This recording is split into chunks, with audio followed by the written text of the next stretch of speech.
ஈரோட்டில் மறியல் போராட்டத்தில் ஈடுபட்ட அங்கன்வாடி ஊழியர்கள் கைது. அரசு ஊழியர்களாக அறிவிக்க கோரி மறியல் போராட்டத்தில் ஈடுபட்ட அங்கன்வாடி ஊழியர்களை போலீசார் கைது செய்தனர். தமிழ்நாடு அங்கன்வாடி ஊழியர் மற்றும் உதவியாளர் சங்கத்தின் சார்பில் ஈரோடு வட்டாட்சியர் அலுவலக வளாகத்தில் மறியல் போராட்டம் செவ்வாய்க்கிழமை நடைபெற்றது. போராட்டத்துக்கு அச்சங்கத்தின் மாவட்ட தலைவர் ராதாமணி தலைமை வகித்தார். அங்கன்வாடி ஊழியர் மற்றும் உதவியாளர்களை அரசு ஊழியராக அறிவிக்க வேண்டும்.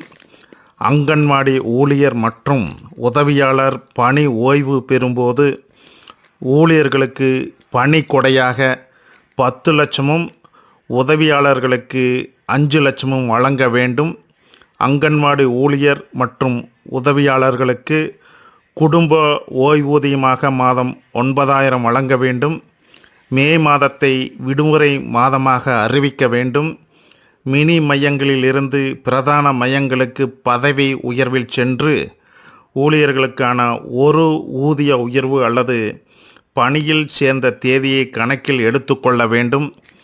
குழந்தைகளின் பாதுகாப்பையும் முன்பருவ கல்வியின் முக்கியத்துவத்தையும் கருத்தில் கொண்டு உடனடியாக காலி பணியிடங்களை நிரப்ப வேண்டும்.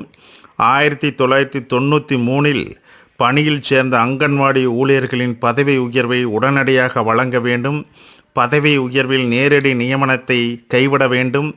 100% பதவி உயர்வை அங்கன்வாடி ஊழியர்களுக்கே வழங்க வேண்டும். அரசு நியமனம் 12ஆம் வகுப்பு தேர்ச்சி கணக்கில் கொள்ளாமல் 10 ஆண்டுகள் பணி முடிந்து 10ஆம் வகுப்பு தேர்ச்சி பெற்ற உதவியாளர்களுக்கும் 5 ஆண்டுகள் பணி முடிந்த மினி மைய ஊழியர்களுக்கும் பதவி உயர்வு வழங்குவதை உத்தரவாதப்படுத்த வேண்டும்.